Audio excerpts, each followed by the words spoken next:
Ladies and gentlemen, boys, girls, and all you savvy minds at home, I hope you're ready to rumble because this is Campus Debates. On this show, we're all about debunking myths, unpacking the unknown, and most importantly, unlocking the power of conversation. It is the place where young people take center stage and shake up the status quo in a bid to influence the world around them and actively influence the decisions that are made in society. I am one Ivy Musundi. I am a seasoned debater, but for tonight, I am your host. I am joined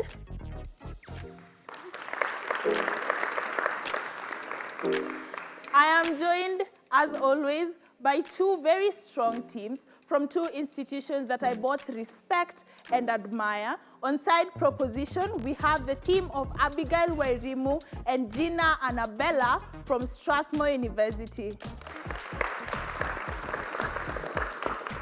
And on side opposition, we have the team of Paul Kitui and Martin Javan from Pioneer International University.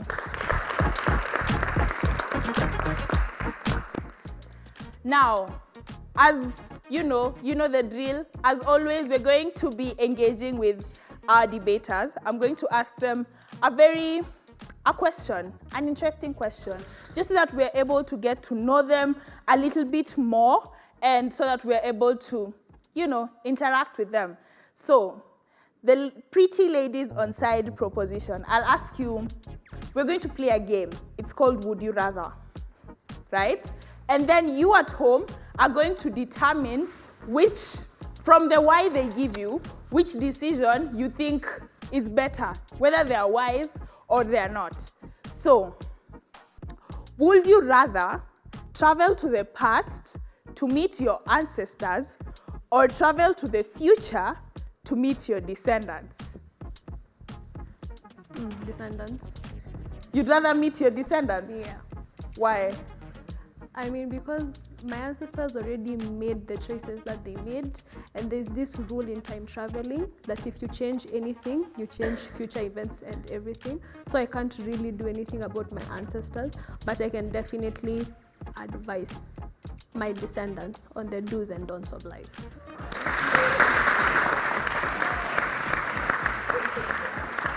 Okay, I know you think that's a wise answer, but don't you think traveling to the past to meet your ancestors gives you wisdom on how to live your life that will impact your descendants? But now I'll never meet or talk to my descendants. I think I'm wiser. Anyway. Okay, so that side proposition, the gentlemen on side opposition, I know they are both gents, so we honestly want to hear what they have to say on the matter. Javan and Paul, would you rather have the ability to fly or be invisible? The ability to fly, because when you're invisible, you're prone to so many more risks. Say if you're crossing the road and the bus does not see you, you'll be hit and you'll die. Yeah. And also I save money on like plane fare and those things, so it's a win-win. I'm safe and I save money, so it's good. Paul, you're trying to purport here that you fly a lot. Do you fly a lot so that you're saving costs on flying? Can the audience can make their... Can attest that you fly a lot? Sure. Is Paul telling the truth? Does he fly a lot? Paul went to Tanzania the other day by bus. Anyway, we have had both sides, and I think it gives us, a you get to know just a little bit of how they think and who they are. Judging this very interesting debate is a panel of judges picked from the very most experienced of our pool of judges, chaired by our very able Miss Perez Ngono from Kenyatta University.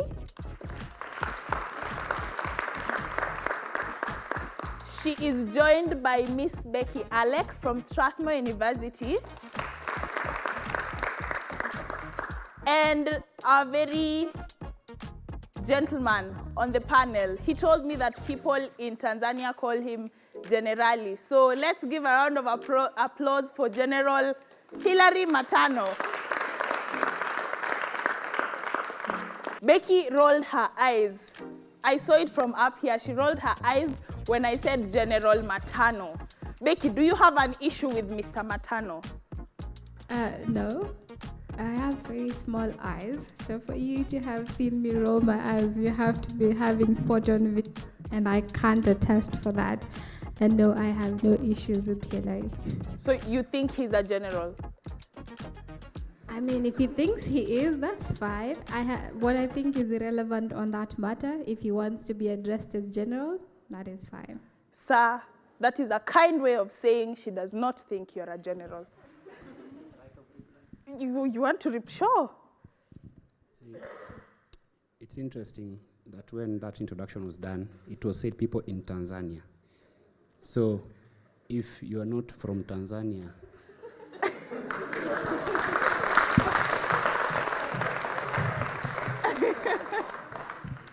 the rules of the game are very simple. Speakers have 6 minutes to give their speech. They are encouraged to ask each other questions in the form of points of information to provide clarity to and engagement to each other's cases. At the end of the debate, the panel of judges will also ask the speakers a question in a bid to provide clarity on the case. That being said, the motion for today is a very interesting motion. It touches on each and every one of us because it is a motion that discusses our bonds of family and our bonds of relationship. In a world where happily ever after is considered to be the norm that all of us desire to be in, is there a possibility that being single is the way, being single can be a content and lead to a fulfilling lifestyle for an individual, for the family, and for society in general? Ladies and gentlemen, our motion for today reads, this House believes that being single is preferable to being in a relationship. That being said, we welcome the first proposer to begin for us this debate. Hear, hear.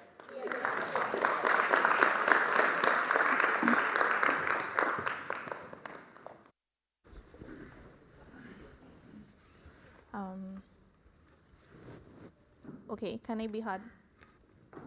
Can you hear me? Okay. Just for timing purposes, once I've completed like 6 minutes of my time, can just, yeah, thank you.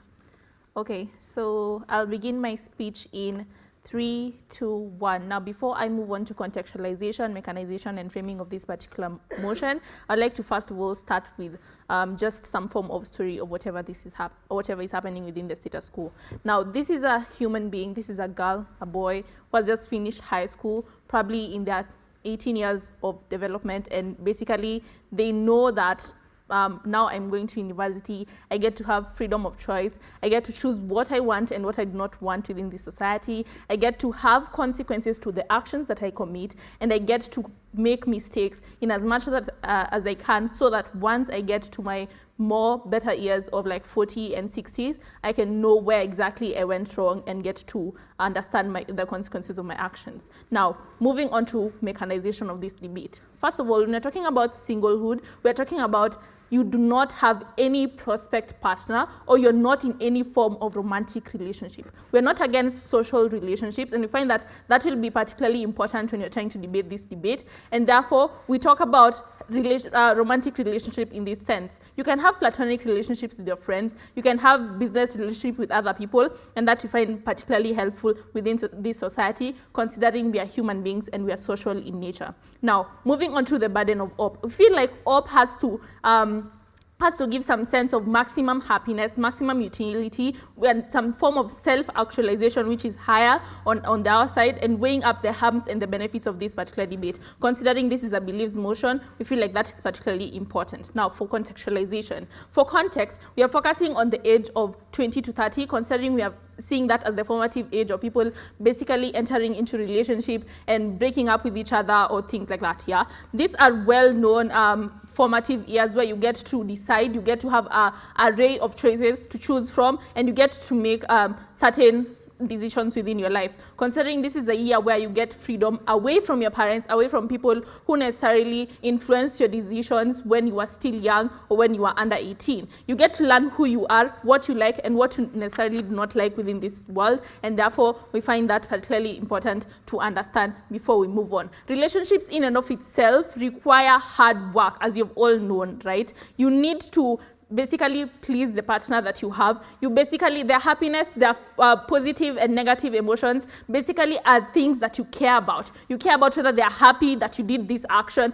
You care about whether they are sad in some aspects of life that they had. And basically, we find that important to understand this debate. Now, in romantic relationship, we find that the society has already constrained the relationship in a form that once you do something that's contrary to what your partner likes, or basically ruffles up their emotions or makes them feel angry or some form of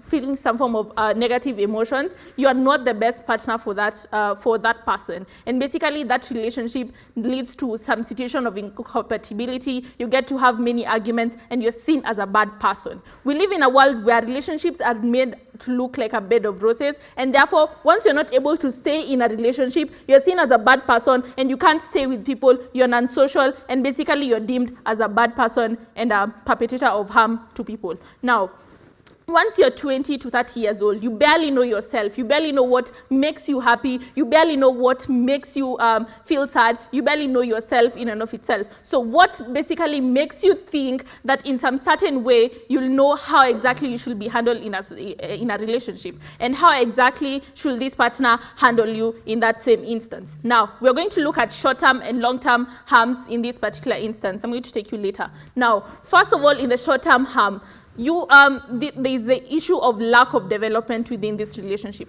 Once you're within that age bracket that you've already told you about, there is need, and you feel like this actor has some form of care on some form of self-actualization that they'll be able to attain at the end of these years. They need to be able to know that they were able to make choices which were not necessarily good. They'll be able to learn from these choices and be able to make better choices in the next time, right? Now, relationships essentially require your whole involvement in it. They require you to show some care in things like quality time. They need you to give gifts, especially considering you're a 20 to 30 year old. You're still possibly depending on your parents for money and some sort of form. So once you're not able to give gifts, constant gifts to your partner, you are based as a bad partner, and therefore you are segregated from this society. Now, you need also acts of services, words of affirmation. This basically shows that you are necessarily involved with your partner's best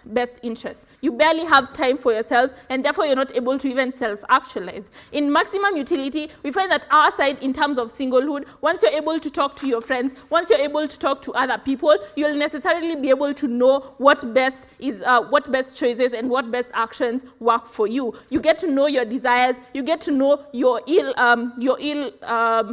actions, and you're able to learn from yourself and grow yourself. Now, I'll take you later. Now, on long-term effects and long-term harms, which is basically contingent on what I've just talked about, you find that relationships necessarily make you pave away from your friends, and you become into a state of isolation. We bring this into the point of potential self-loathing. You regret even getting into this relationship. You regret even being a person and being in this state of loving other people, and you feel like you are inadequate and you're not able to give enough love. Because first of all, you don't even give love to yourself because you don't know what makes you happy, and necessarily you're not able to also love other people. You separate your friends considering your friends are not able to love you in and of them, not love your partner, and therefore they're not able to help you in any way. Isn't the time up?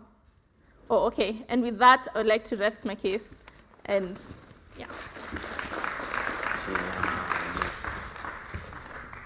We thank that speaker for that fine speech. We now welcome the first opposer to begin for us their case. Hear, hear.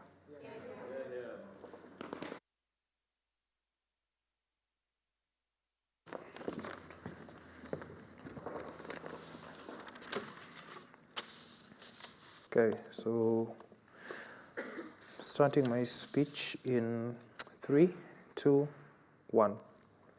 So panel, before we proceed as a house, allow me to reframe and recharacterize and those kinds of things. So the human nature and the psyche is a complicated one. So it needs things that a lot of the times we don't even know we need or we want, and this includes companionship. So you need to experience, that is, give or receive love, care, and affection beyond a platonic level, beyond general communal or societal or say brotherhood, sisterhood metrics and those kinds of things. And this is where relationships have their place. And for the sake of this debate, using conventional wisdom, will take romantic relationships because obviously the comparative is being single, as has been given by the motion. So we're going to give you two things in this motion. One, why relationships are a fundamental part of the fuller human experience for individuals and why that is a good thing. But secondly, I'm going to make a collective argument for why it is good for structures on a greater scale, say families, communities, societies, and that kind of thing, right? So to my first argument, why relationships are a fundamental part of the fuller human experience for individuals and why it's a good thing. We're telling you that people want different things, right? Also, even if people want different things, there are some things that are fairly universal. Well, the one thing that will fall under that category are relationships and all of their benefits that they come with, right? So a relationship will come with one, companionship at a more intimate level. Unlike other forms of relationships, such a relationship will be more appealing because there's like some level of exclusivity to your partner. And secondly, will obviously be exclusivity, mostly because it makes you feel good because you had something that you could offer them that somebody else could not offer them, so they decided to stick with you. And these are particularly important because they make one feel more special than they would have if they were in the other kind of relationship. Now, up to this point, government might come and argue that a lot of these things are symmetric, that these other institutions or these other forms of relationships can like give you a lot of these benefits. But this is where we break the tie. On the third benefit a relationship will give you per se, fulfillment on an intimate level. Say, if you're talking about it physically, these are things that we have to concede are very necessary as part of the fuller human experience because people need to experience these acts. This is why you have reproductive organs that serve this very purpose. We think it's not something that you can largely escape and that kind of thing. You look at it in all spheres, even in spheres that would say intuitively limit them. So like say an example of Christianity for people that are Christians, someone like Paul will tell you the ideal life would be to live like Jesus Christ. But if you have to have a partner, at least be faithful to whatever partners that you'll have and that kind of thing, because he acknowledged that people need to do this. Further from Christianity, you have other religions such as, say, Christianity or Buddhism. They all, in some kind of extent, provide in their religion for what will be how you will coexist with your companion. So we think in all spheres of life, especially the ones that will intuitively be limiting, this is something that will be provided and that kind of thing. And secondly, we also tell you that people are generally statistically proven that if you're in a better relationship, a healthier one, you're more likely to live longer and be happier. These are all studies that are done by university. We think those are benefits that you necessarily cannot trade off, right? So on the even if, right, because they might bring a lot of even if, say like things like heartbreaks and wasting resources and divorces and those kinds of things. These are things that we are willing to concede will exist, right? Somebody can heartbreak you. You're not immune to that. It happens. You can spend so many resources on someone and they can dump you and that kind of thing. We think it will be fair for you to feel that way. You can divorce someone, you can lose half of your stuff, you can lose custody of their children, or you can even lose them in like a fatal car accident or like disease or that kind of thing, right? But what do we tell you as side opposition? We're telling you that all of these are worth it if in the end, like many pursuits, like they are not smooth sailing, so relationships will not be the exception. In fact, you can argue that these setbacks weigh so heavily on someone that the end result in and of itself would be worth it. The fact that these things hurt so much shows you that on the flip side, if you experience it to the very end, it will be worth what you're chasing, right? So exactly, that's the point. So in whatever it is you're pursuing, it's worth it. So a lot of the times, people get to their deathbeds and they never regret going after that person that they liked, and they never regret regret not chasing that other thing, materialistic job, whatever you look at it like that. I'll try and engage with something that people might find more proximate. Maybe some of you have watched Bridgerton and that kind of thing. I think that will be very relevant here, whereby Violet Bridgerton is a reference to have mourned severely to her husband, and like it made her so miserable. So like the son did not want to love because of the pain that the mother went through. But the mother said, that was the worst time of my life. I'm not going to argue. But for the sake of what I had with him, the love, I would gladly go through it again, even if it would mean experiencing that kind of pain. Or in the same show, Lady Danbury will tell another character, I have lived and I have lost. You are young. You've not done any of that. Therefore, you cannot be like me. We think those are all things that you can say are worth it and are considered generally worth it to a greater extent, right? So on to the second main argument and what it means to a collective level. Can I take a POI? Is time done? POI? No POI. Okay. So the collective argument on what it means to societies and families and why it's important. We tell you that in its entirety, society is built on collectivism, and the most fundamental level of that will be relationships. It starts with two people who are willing to reproduce and have families and that kind of thing. So Gav may argue that these are still things you can get through artificial insemination and the absence of relationships, but we tell you that even if that was true, it does not account for the most cases, and you still need to raise these children in familial structures and that kind of thing. The impact of this is that you have established societies and communities, and you have structures that you can fall back on in like times of difficulties and that kind of thing. I think with that, my time is up. I will rest our case. Thank you.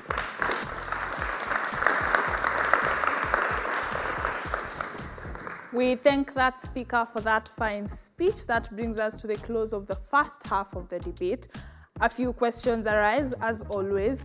In the formative years of a young person between 20 to 30 years, do you need love and companionship, as opposition talks to you about? That it is better to have loved and lost than to have not loved at all. But then proposition argue these are your formative years. You need to focus on yourself and try to figure out what it is that you like and what you don't like. At this point, we encourage you to keep engaging with us on our social media platforms. As always, a Twitter poll has been put up. Tell us which side of the motion you're leaning towards, which side you agree with, which side you think you support. We'll take a short break and then we'll be back.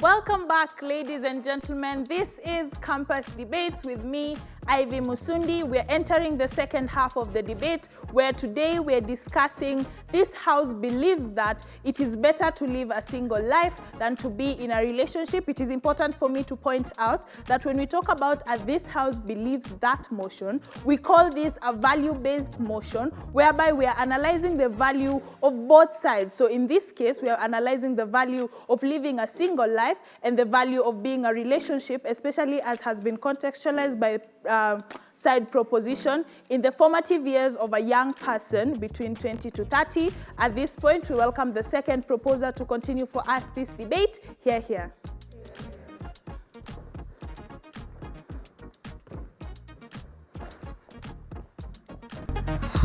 All right. I think it's worth mentioning that the contents of my speech do not reflect my personal beliefs in the slightest.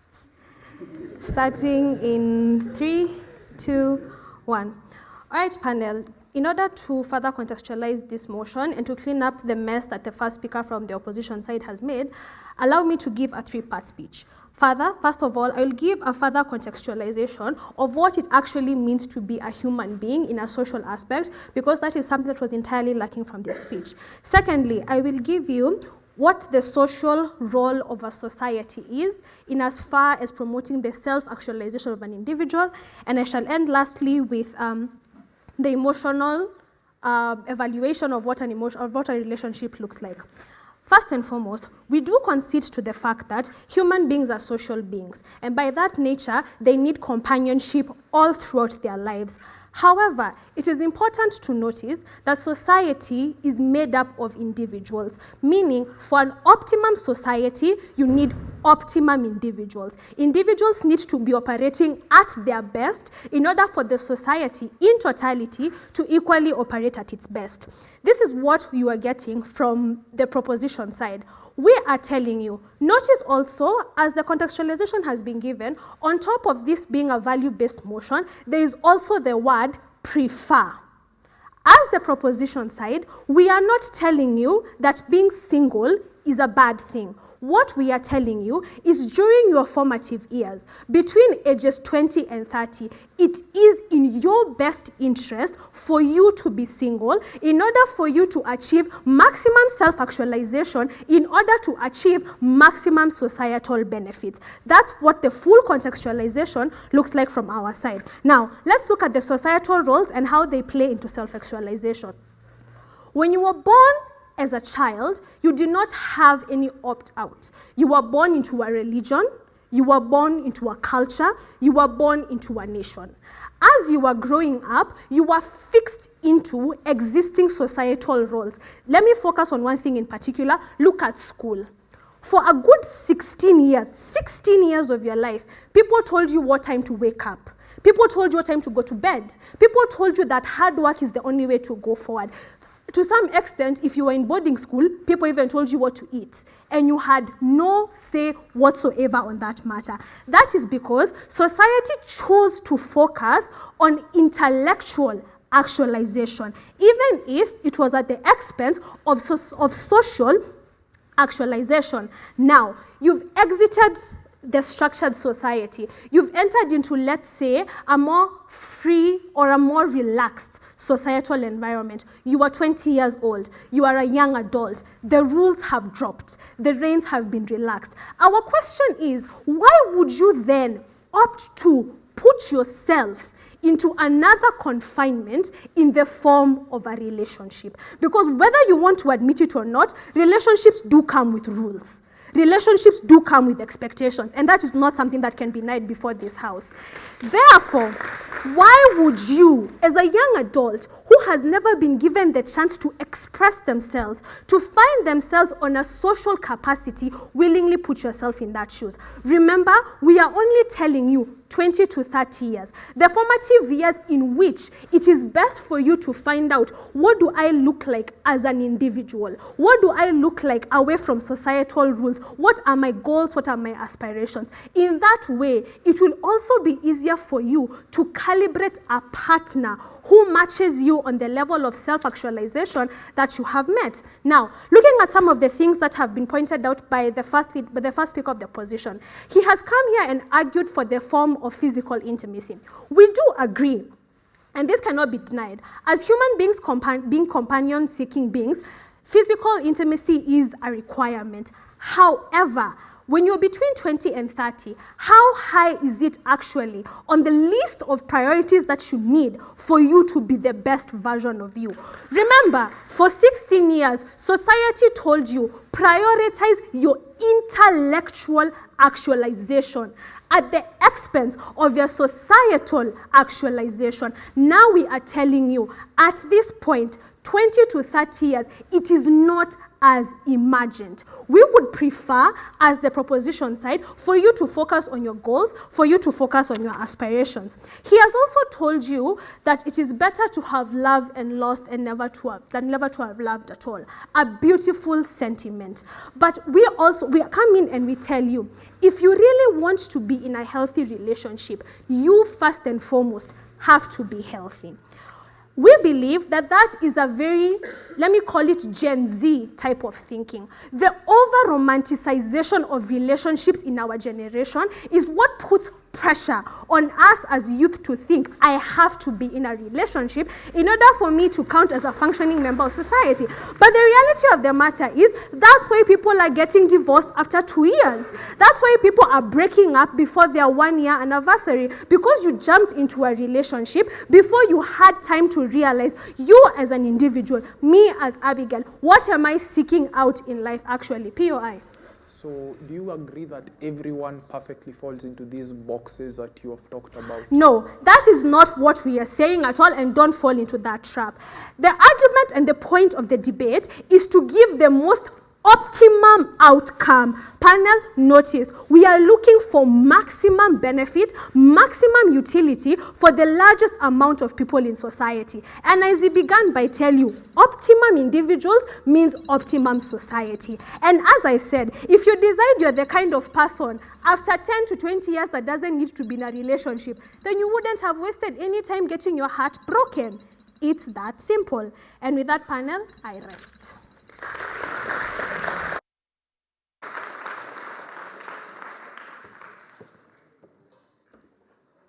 We thank that speaker for that fine speech. We now welcome the last member of the opposing team to close for us this debate. Hear, hear.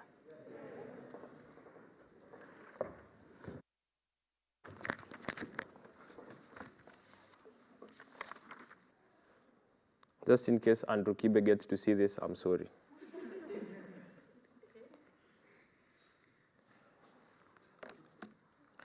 So I'll start my speech in 3, 2, 1.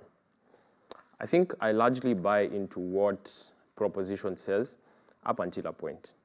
When Prop argues that it is important for us to talk about the context of 20, 30-year-olds because this is a very formative period of your life and this is where you should be discovering yourself, I buy into that idea very much. Unfortunately, all the other ideas that they bring, let us just throw them into the trash because there's nothing technically that is self-actualizing that is going to come from what they're actually talking about. People, if you want someone to understand the type of partner that they want, do you tell them to not get into a relationship and figure out what works for you, or do you tell them, go out, look for a job, and then when you get 30, get into a relationship and get married? Let's start thinking, people. I think if you want to tell people that self-actualization comes from you discovering yourself, I think a relationship is the best place for you to discover yourself. Because that is where you figure out whether, essentially, can I work when I have another partner? Do I need a supporting mechanism for me to be fully productive? Outside of that panel, you don't get anything like that. You don't understand yourself. You don't get any proximal benefit panel from that. And I think that's the largest harm that you're having here. And that's the reason why government bench cannot even be in this debate. Let's deal with their matter critically. They say, if you cannot stay in a relationship, then you are seen as a bad person. This is due to the glamorization of relationships. People, if you're a bad person, you're a bad person. I think a relationship will help you analyze yourself. If there's a breakup, you get to figure out, wait, so fine, we broke up, they did something wrong, but did I also do something wrong? Self-discovery panel, that is the only way that comes about. When you're single, there's no discovery, there's no learning, there's nothing there. You're just an empty carcass who walks around thinking that you're the best person in this world, while in actual sense, you're a very bad person, but you don't even know that. That's the problem, and that's the one that they're trying to sell to you. You don't buy that. Second thing, they argue that essentially for the long term, you don't necessarily know what you like and you don't then figure out what you would want outside of the relationship. I think you know what you like when you're inside a relationship. You know that this is my love language. I think my love language is physical touch and quality time, not gifts. So stop wasting your money buying me gifts because I don't need your gifts. I just want you to come spend time with me. I think that is discovery and that is what you get when you're in a relationship. Save your case. Are you then advocating for people to use people's emotions as experimental grounds for them to figure out I think at a point where you learn that this is what works for me, it is also a pain to your side because you will also get your heart broken. I think that relationship You are two people. It was not one person. You are both of you. And when there's a heartbreak there, it's a heartbreak to both of you, not just one person. That means both of you essentially will get hurt. Sure, one person will get hurt more than the other, but I did not get into this relationship with the intent of toying with your emotions and then figuring out what I want. I think I got into this relationship because I liked you, I saw you, and I thought, you know what, me and you can actually work out. And then we come together and we figure out, well, it doesn't actually work. And that is just that. You cannot necessarily blame one party for this. I think that's just a very ridiculous argument from Gav, and we will not buy into that. What do you get from OP? OP tells you, number one, self-actualization. The one thing that they started saying that they don't even prove is what you get from our side. We tell you self-actualization only comes when a person understands their true self. And we tell you that from a relationship, a person actually gets from the innate nature of human beings to actually pursue much stronger bonds than just platonic, like you and your brother having a relationship. I think we already prove how that is a much more fulfilling situation, because you cannot say that you get butterflies from hugging your mother, but you definitely get butterflies from hugging your crush. And I think that, in and of itself, is a much better fulfillment. That brings you much more happiness when you're with a person that you actually like, right? We also prove to you that essentially society is a much better place because we already place importance on family. We show you that by getting into multiple relationships, whether they work or not, is a way of learning yourself and learning how to build a strong bond with the person that comes. That means when you're in active pursuit of a long-term partner, like a marriage partner, you will already know that I cannot get married to this person because they like doing their hair every morning and I don't like spending my time like that. I think at a point where you're able to then understand what you're looking for in a partner, you are then able to form much stronger bonds. That means families are stronger, kids are brought up in whole families, unlike what they're actually arguing for people who are going to be single all the time. And then at a point where they're getting to 30, where society expects them to start families, is when they're trying to discover themselves. We've already done that at an early age, and now we are ready to get into relationships. We're ready to get into marriages that are long-term, that are self-sustaining, and I think that's a much better world to live in. I think by extension, if you can prove that there's then a momentary escape that you get from all the world troubles, and you then get this only in a relationship and not outside of that, I think we can then give a proper extension to this debate and then close it off. I think we all have problems in society like school, family, and all that drama that actually happens, especially when you're talking about like the cost of living, and our able people in government are telling us that you should move to Ruiru because that is where things are cheaper.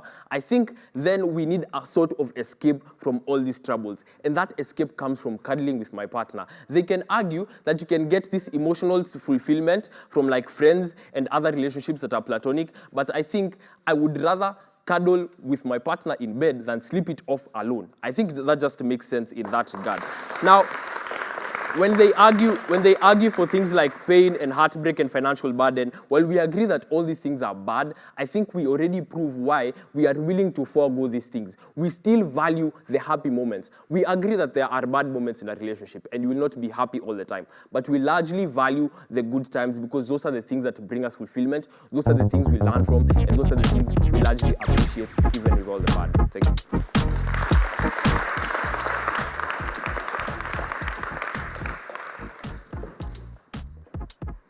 We thank that speaker for that fine speech. That brings us to the close of the substantive part of a very interesting debate.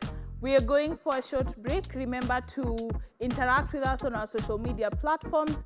Vote on the Twitter poll that has been put up, which side of the motion you're leaning towards, whether either of the teams have convinced you. Feel free to tweet who is your favorite debaters. At this juncture, judges have 3 minutes to deliberate, and we'll be back shortly. Hear, hear.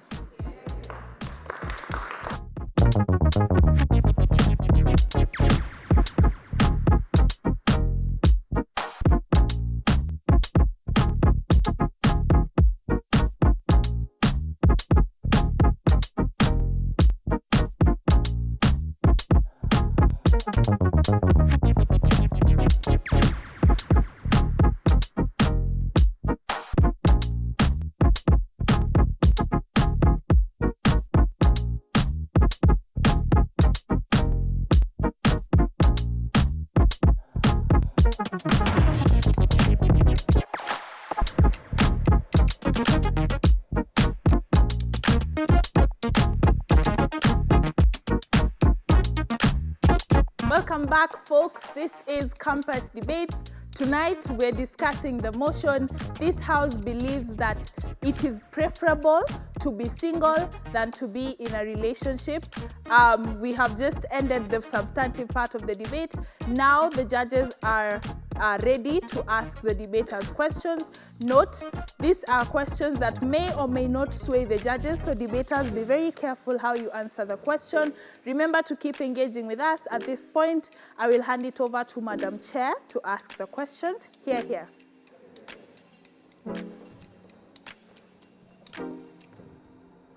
So I would rather first my panelists ask, and then I'll go to the general question. So this is a question to proposition. In an age that is plagued by hookup culture, girl boss, an age bracket that seeks to shun everything that has traditional tenets, where things like being a spouse or a partner is seen as a restricting and a bad thing, what is the incentive for the people in your age bracket to get into relationships past the age of 30? Because that is what you've said is going to happen.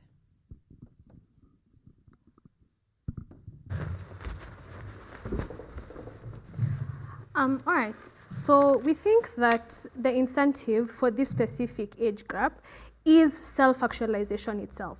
Because remember, we began by characterizing human beings as people who operate in a society who are in constant need of companionship. So we did concede to the fact that at some point, the lack of a romantic relationship will become an evident void in these young people's life. But, however, this void will only best be filled if said individual has gotten to a place where they have their own values, they have their own beliefs, not shaped by societal structures, but shaped by what they need to be in life. We believe that for somebody who has obtained maximum self-actualization, the need to form a positive, healthy, romantic relationship will be an inherent need that they will seek to fulfill at the end.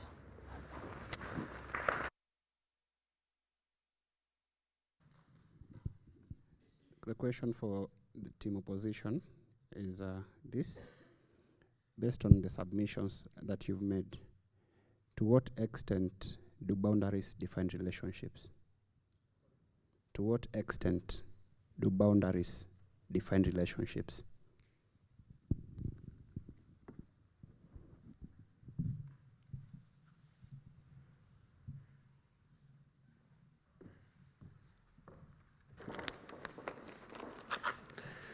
Okay.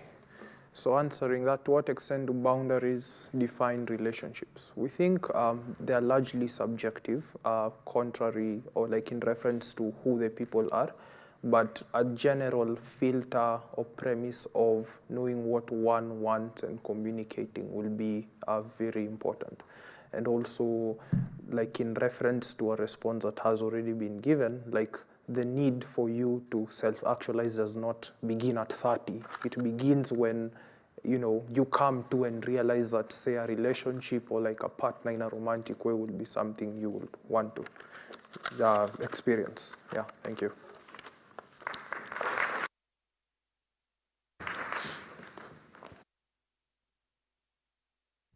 So this is just a general question to both sides. As a human being in the age bracket of 20 to 30 years, what is self-actualization to that human being?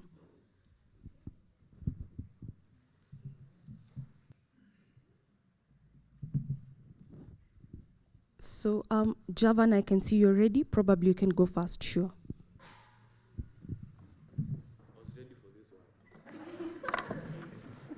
I think the very big failure from side gov is when they fail to prove, when they argue for self-actualization, but then fail to tell you what self-actualization really is.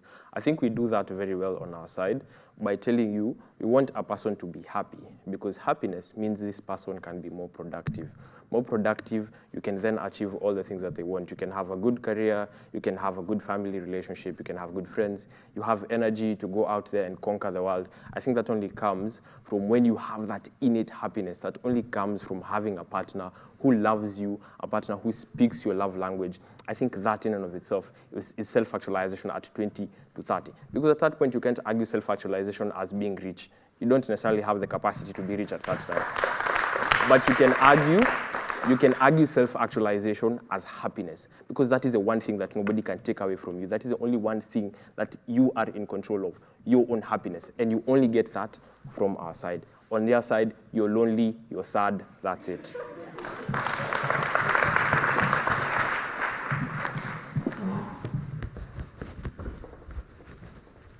Okay, enough shade thrown. Anyway, self-actualization in our world looks like where you can be able to actualize the values that you value in your own value system. You can be able to actualize the things you like and the things you necessarily makes you as a person, and that not necessarily things that have been constructed or like made you believe is the betterment for yourself by the society, but by your own self, and you've been able to understand that on your own with the experiences that you've been able to experience over time. In addition to this, happiness is not necessarily a form of self-actualization. We feel like self-actualization is at a higher level, whereby you can be able to, because happiness can be attained even when you were young. Even if you are being told about the values and you are following these values, you are still happy because your parents were happy about this. But then self-actualization, you yourself feel happy about the values that you feel are beneficial to you, and you feel that you've been able to understand yourself to a certain extent. Thank you.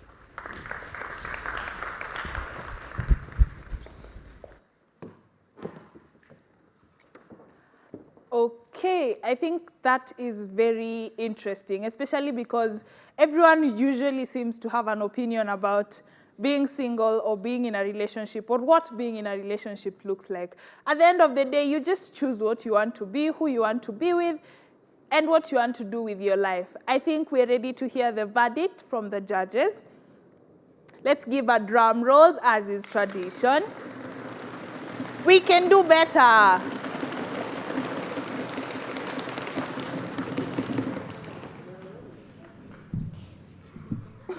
So thank you so much, Ivy.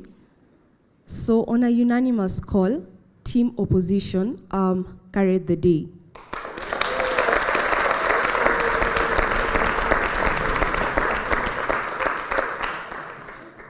So this being a value debate, maybe I can just read the motion again. This House believes that being single is preferable to being in a relationship.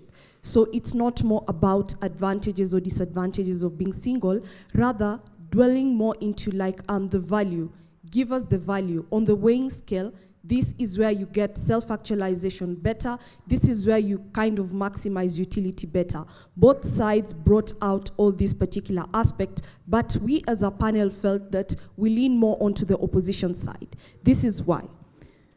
When we come to the whole aspect, or like the whole framing of the debate, and coming to who is a human being, and like for you to get an optimum society, you require a certain human being. So this kind of framing then begs the question from the panel, can we really have an optimum human being? Do we really have a perfect human being? So what happens in status quo is that, because that is our reference, is that you can either get into a relationship or get out. And sometimes when you look at the things that go around your society, then you say, because of my shortcomings, then I'd rather not. I'm really not perfect for this. Secondly, let us look at the age bracket of 20 to 30 years. Now, once this age bracket is over, because this is where the debate went in, I really buy into the aspect that this is my formative years, or this is our formative years, and that once you like kind of get out of high school, you need to self-rediscover and do all that. But then the question again is there really hope for me after 30 years if I have not found a spouse? Is there really hope if I've found a child out of wedlock? Then I would tend to live in regret after 30 years and altogether. So that is why we tend to think that we buy onto the side of opposition more. Then we come to the aspect of self-actualization, and I asked, what is really self-actualization? If in the age bracket of 20 to 30 years old, you are looking at happiness probably. If what I translate as both teams answer the question is that happiness is something that is considered on both sides, I get some kind of like increase in dopamine whilst I've achieved my value from opposition side, or like actualized my value system, and probably around here when like I just have that kind of happiness or just being in a relationship.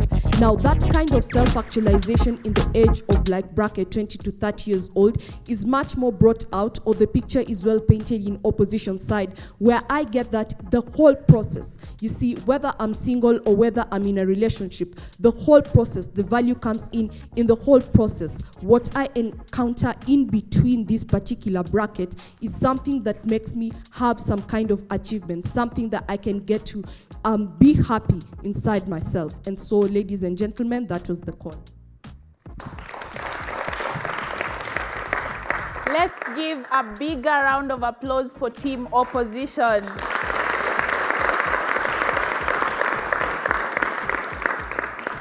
I don't know if you agree or disagree with the judge's call. Again, tweet and retweet and tell us which side of the motion you lean more towards and whether you agree with the judge's call.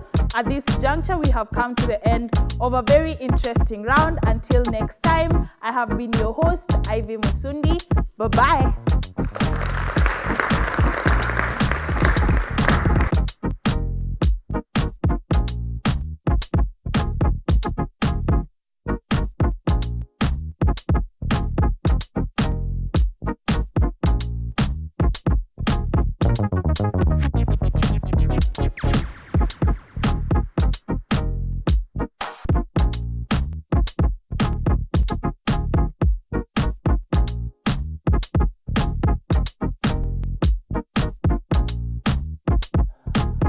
Thank you.